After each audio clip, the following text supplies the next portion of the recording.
Hi and welcome to Two Wheels, and on this week's show in just a moment we send guest presenter Jane Omorogbe down to a remote airfield to try out a wheelie school, and later we'll travel with Jeff to the grand opening of Ducati's first ever official UK dealership.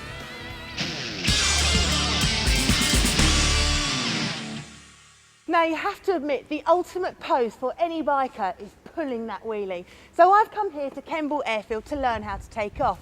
Not in a plane, not on my spanking VFR, but on a specially kitted out Bandit 12.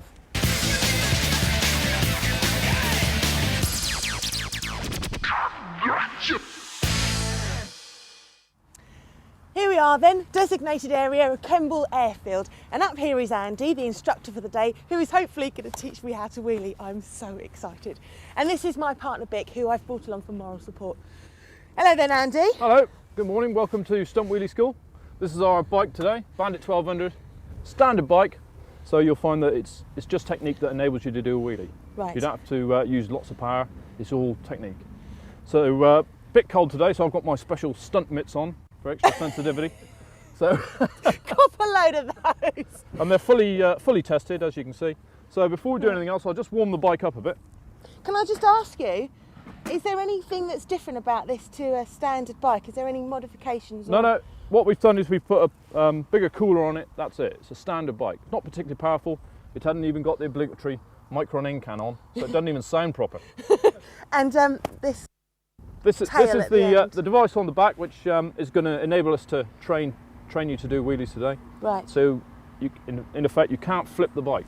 Okay. So once you get that into your head, you can concentrate on what you're doing and just enjoy the ride and have a good time. So I'll just warm the bike up quickly, and then we'll get into. Are you going to give us a little demonstration? Oh no! This is just for the engine's benefit. You can't do wheelies on a cold engine.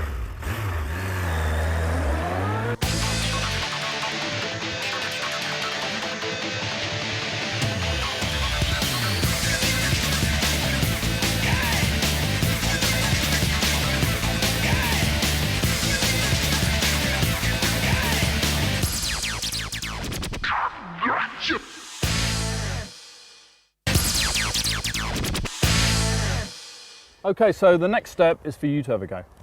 But Right. first of all, we're going to go through a few basics, just getting used to the bike, getting used to the controls. I've got to check that you're safe on the bike. Practice turning around, practice just cruising up and down at the 23 miles an hour. Think you can do that? Yes, of course. Okay, so I'll do a little demo first of all, just to show you where you need to go. I'll do a couple of passes, just cruising up and down, nice and steady. And then I'll do a couple of passes where I'll just hop the front wheel up in the air a bit, just to show you how safe and controlled it can be. Now, I know I can do the 23 miles an hour bit without a problem. It's the popping it up on one wheel a bit difficult.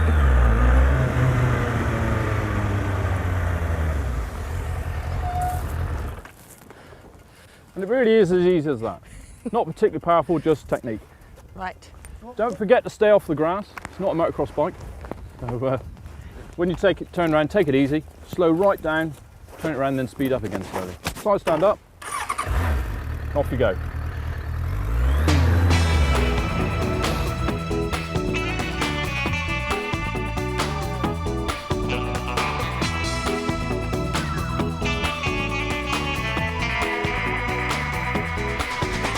And normally we do spend quite a bit of time on this basic stuff, but I'm going to push on because you got that. That was good. A lot of people have trouble getting the 23. Yay! I can go 23 miles an hour. Yay! So that's the first step. The next step is the way you hold on to the handlebars and where you put your feet. Now normally I cover the levers with my fingers. I think it's a good idea. The Institute of Advanced Motorcyclists say not to. I was going to say, do you do that all the time when you're riding on the road? Yeah, I think it's a good idea because you're right on all the controls. But the Institute of Advanced Motorcyclists say not to. I can understand the reasons, but each their own really. We've done the ROSPA test and they said not to do it. That's right, yeah. But each their own, Yeah, whatever sure. you like really. Okay. When it comes to doing wheelies, don't cover the levers. Right. Because if you touch the front brake when the wheel's up in the air, you're going to crash. Because it'll be locked up when it hits the ground. Right. So keep your finger away from the lever. Plus you can control the throttle better by like that than you can like that. Okay. You don't need the clutch, so keep your finger away from the clutch. And you can hold on better if you're just holding onto the handlebars. They're called handlebars, but they're not handles, they're controls. Right. When you drive a car, you don't hang on the steering wheel. So just as long as you don't let go, you'll be all right. Okay. With your feet, you want to keep your feet back on the pegs. On your toes? Yep, like you would normally. Yeah. Normally, you keep your foot under the gear lever, ready to change gear. But if you do that today, you might accidentally knock it into neutral. So keep your foot back on the pegs, Okay. both sides. Another thing people say is keep the back brake covered whenever you do a wheelie. Stop yourself going off the back. But if you can get a signal from your head down to your foot as you're going off the back, then you're max biaggi. Okay. So you're better off learning throttle control first. Right, Okay? okay. That's where all the control is, on the throttle. So same with the foot, keep that back on the peg. Okay. And above all, everything else, what we're going to practice is relaxing. People always tense up. That's why they get all twitchy when they come down. I'm sure you've seen these guys doing a nice wheelie. When they put it down, they crash. You don't crash while you're doing the wheelie, you crash when the wheel hits the floor. Right. So we're not only going to teach you how to do wheelies, we're going to teach you how to land it as well.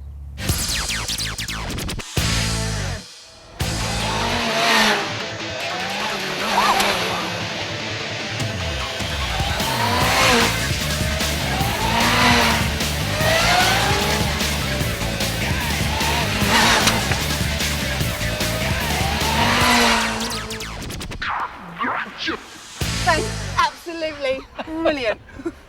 I loved it. Good. So what can you... Oh, it's not doing as well as you then. Oh, well, yeah. Girl thing, isn't it, really? So what do you think then? What could not I bad for a bird. improve on? Not bad. Did I say Lucky that? I haven't got my bugle stick with me. I'd give you a smack. No, that was good. You see, it's no good me saying, oh, you've done well or you've done badly. You know you've done well there. Because you know what that feels like, don't you? Oh, it was really scary the first time as you saw my feet come off the pedals. Yeah, you've got to keep your feet on the pegs, that's what they're for. I did a little girly squeal. Yeah. It's Or not going to two. help you if your feet are out like that. It just made me jump and I didn't really know what to do. But it's just absolutely fantastic. Woo! So it's getting used to that, acclimatising you to it going up in the air. The first time it was like really scary, but now you're getting used to that. Yes. Because what I'll do is I'll adjust the switch so it'll go up even higher. Will you? Yeah. Nice knowing you all. Right. Next, right, set yourself up. Oh my gosh. Well, the morning has gone very well, but we're stopping for lunch now, so join us later in the show and see if I can achieve the perfect wheelie.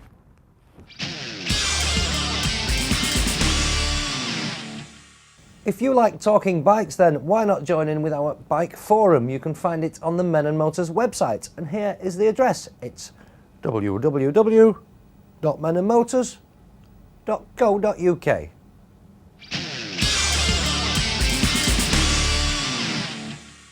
Now, Manchester and Ducati are not two words that you'd normally put together unless your favourite colour is red, that is. So what's all this about? Well, this is the first UK store for Ducati, and I'm going to ask the Managing Director, Pierre Guidi, what it's all about.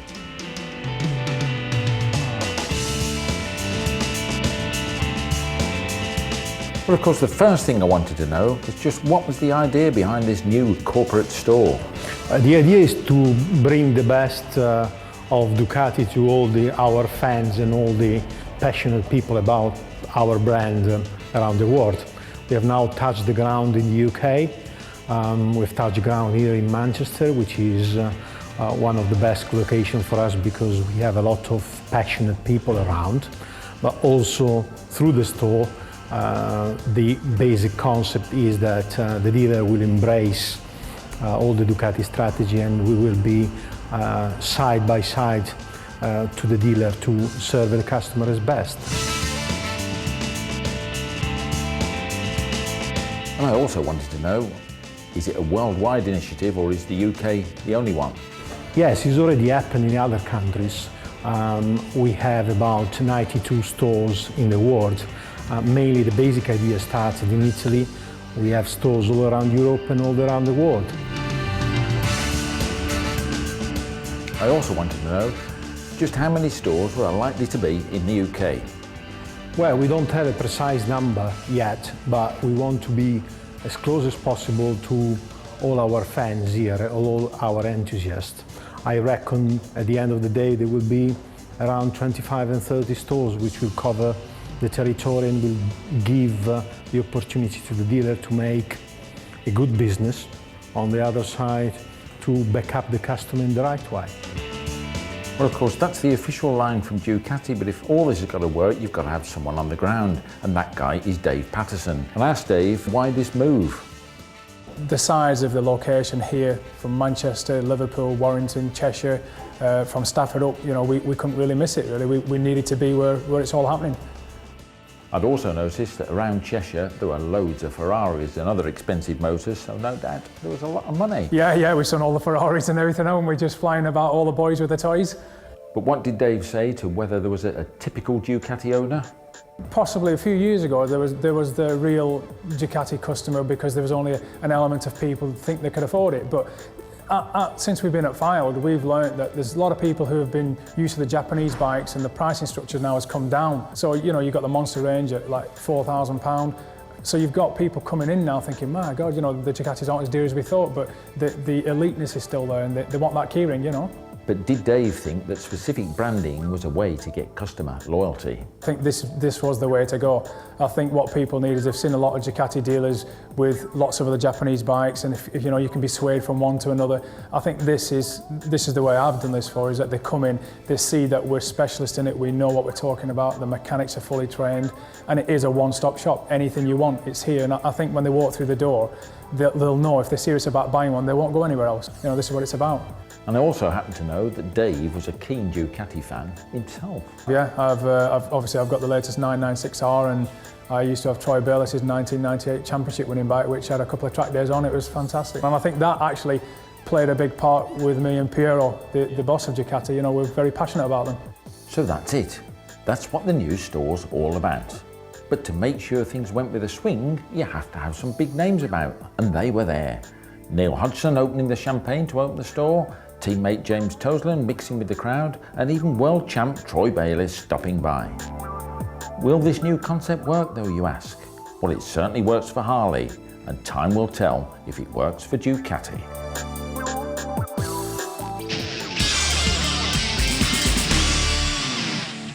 Well, that's all for part one, but join us again after the break when we'll return to the Wheelie School, where weather conditions have changed somewhat and it's very wet. Not ideal conditions for trying to do a wheelie, and there'll be more Ducatis from Jeff.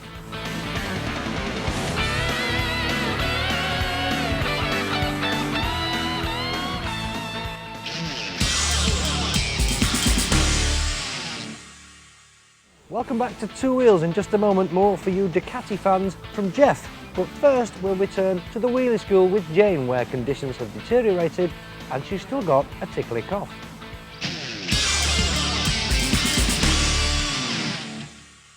Welcome back to Kemble Airfield. Now, all morning I've been practicing my wheelies, and to be honest with you, I've got quite confident. But as you can see, during dinner time it started to rain, so I'm slightly nervous, to say the least. Right then, Andy, this morning's wheelies weren't that bad, were they? No, they were pretty good. You've done well this morning. Thing is, right, I'm a bit concerned because the weather's changed, and I'm a bit worried that I'm going to have to relearn stuff and do things differently because of the wet. No, everything's going to be exactly the same. Because you did so well this morning, if you apply the same techniques, it'll work in the wet.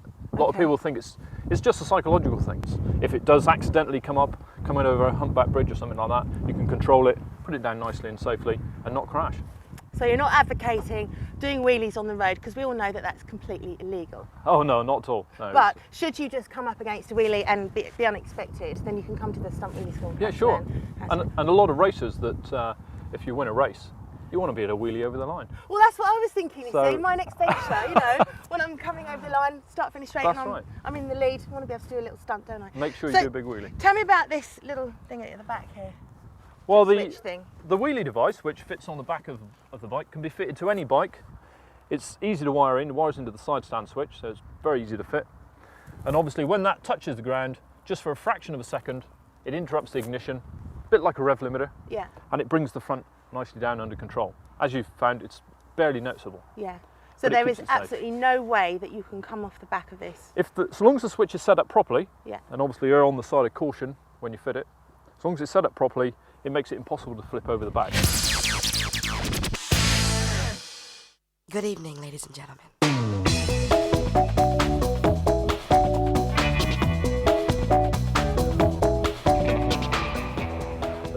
Cough, wobble. Wobbles! Cough, wobbles! I could do that. Easy.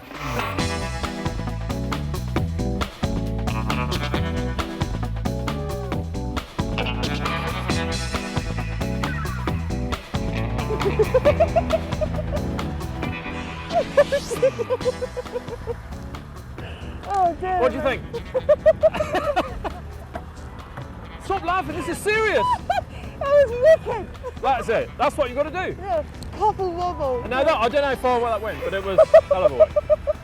Stop when you get the siren system. That's what you want. What if I can do it again? You've got to. Do that again. Oh dear.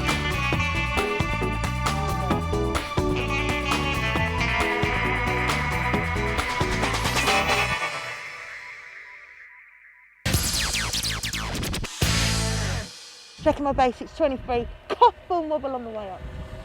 Cough and wobble. You got that? Okay, what you're doing is you wait until you're too high before you're doing the wobble. Right. So do the wobble much earlier. So almost like cough wobble, almost do it too early, and then I'll be saying right now a bit later. Off! And there's no wobbler at all. So you're going to go cough wobble. Cough wobble. That's it. Okay? Cough wobble straight away. Yeah. I've got a wobble right after the cough. Big cough. Big cough.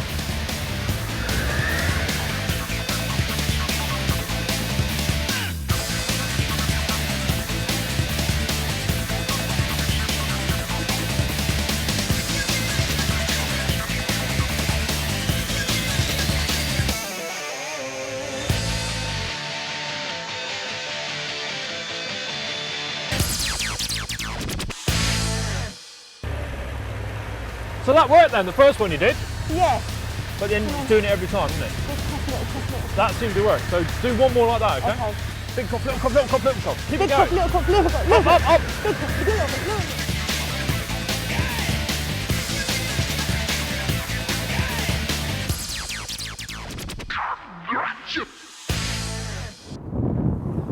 Thank you very much. Well done. You've been a good student today. Yes. Really that good? Yeah, not bad at all. Well, I'm quite impressed, but it's a bit of a shame I didn't do a mega long wheelie like you did. Yeah, but you've only been at it a day, I so know. you've done quite well. Thank you For very one much. day.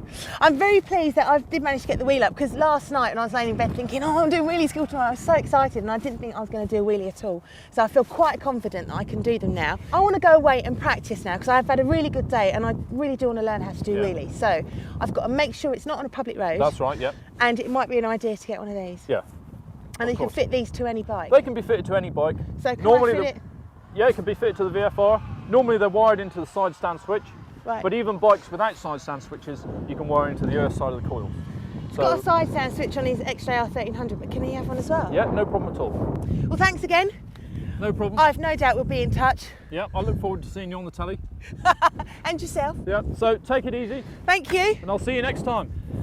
You can count on it.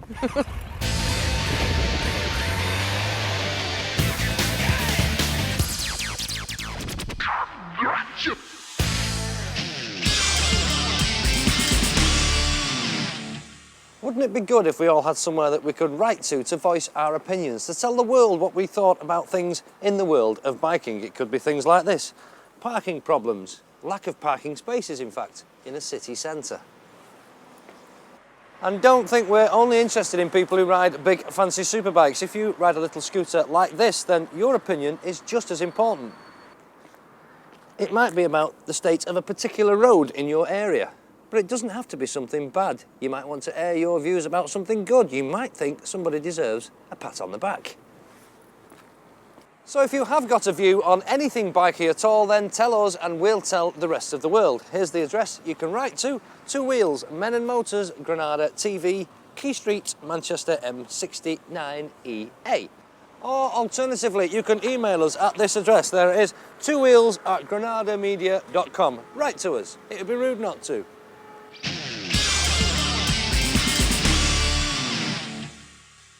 Okay, you fancy a Ducati, but a Monster's not for you. You want something in a truly sort of sporting tradition. You want a nice fairing on it. How about this one? This is the entry level, the 750 Sport. Just cost you 5,100, which isn't bad, is it, for a Ducati? What do you get? You get all the standard Ducati attributes. You get the lattice frame, that famous V-twin engine, just a single overhead cam, Desmo engine, but just single overhead cam, air-cooled motor. You got upside down forks, but you've just got a single disc brake on here on the alloy wheels. But it is a Ducati, it is a sports one. But if you want a bit more oomph, well, you can go for this one, 900cc, physically the same size, even looks the same size, but it is a different bike. Still got an air-cooled engine, of course, the V-twin. Desmo, single Desmo on this one. But up the front, it's got twin discs as against the 750, which only had a single. It's also got uprated Brembo calipers, and it's got fully adjustable suspension as well. And this one will cost you just 6,400. Well, that's all from Two Wheels for this week, but on next week's show, Wayne is back doing what he does best, playing with scooters. But he's developed a very novel way of putting two of them to the test. Also on next week's show, I spend the day in the company of a bunch of police officers who are all being trained to ride off-road.